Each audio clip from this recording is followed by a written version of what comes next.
Welcome back to Studio 701. If there's one place we like to promote, it's the library. That's because it offers free entertainment for the whole family. In today's Check It Out, we're talking with State Librarian Mary Soucy. Thank you so much for being here, Mary. Happy to be here. I always love to talk about books. Oh, us too. And our first question is a throwback. It has to do with the Fear Street series, which is making that reemergence, just like the stonewashed jeans and fanny packs. So I said, I'm still traumatized because I read almost every single one of these. I was scared of them, but also love them. Mm-hmm. Did you read any of the Fear Street series? These are by R.L. Stine, for those who might not know. And I actually did not read the Fear Street. I did read the Goosebumps when I was a baby librarian, as I like to say, a children's librarian. But the Fear Street were crazy popular in 1994 when I first became a librarian, and they're still crazy popular, and they've been renewed. He's actually done 3 spin-off series of the Fear Street books themselves, and a lot of people don't know Goosebumps was a spin-off of Fear Street.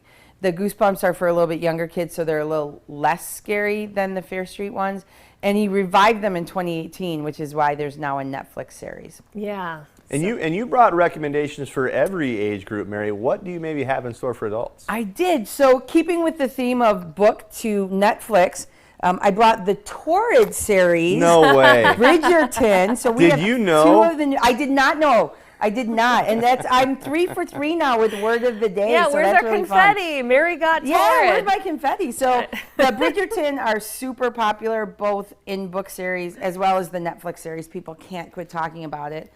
And then I brought this really fun book for young kids. It's called Book. The thing I love about it, of course, it's about a kid who loves books, but the colors in it are just stunning, and it's just easy to read. Talking about reading a book to a stuffed bear and going on a wagon ride. So that one's a lot of fun. Aww. And then I brought, this one's an oldie, but I still love a good Shel Silverstein book. Yes. And this was his first poetry collection, Don't Bump the Glump, and Other Fantasies. And so it's just a whole bunch of poems about characters that don't even exist other than in his mind. So those are some of the fun books I brought today. Shel Silverstein is fantastic. He's a big one in our house, I can tell you that. But you also like to let people know about e-readers. Can you let us in on that a little bit? Yes. So we have partnered with Library to Go, which is a group of public libraries across the state, and the state library joined them in December. And there are thousands of e-books you can read. There's e-audio books. But the thing that a lot of people don't know is there's also e-magazines. And when we joined with Overdrive, you actually have access to, it's crazy, 3,000 digital magazines for free. You can read them in different languages. I mean, who even knew there were 3,000 magazines still being published in 2021? So it's pretty crazy. And those are, you can access them from your phone, from a tablet, from the computer.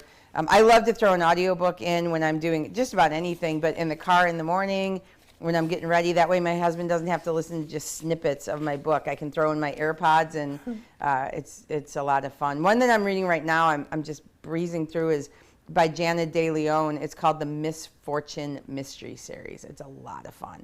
Well, and I love it when it's a series too, because then you get so invested and you know there's more and more and more, and then you get sad when it runs out.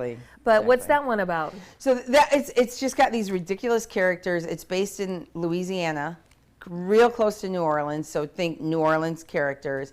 But the main characters, one is a former CIA assassin who has retired, and she has become best friends with 2 senior gals who were spies during Vietnam. And they get into she's become a private investigator, and they get into the craziest scenes. One of the characters, Gertie, is just bonkers, and she likes to walk around with dynamite in her purse. Oh, so imagine what you can get up to in New Orleans with dynamite in a 70-year-old's purse. Wow. Lot of fun. You sold it. Now I've got to read it. I'm in. Oh, thank you so much, Mary. Thanks, Mary. All right, and this has been Check It Out. For more information on the state library and all that they offer there, make sure you visit library.nd.gov.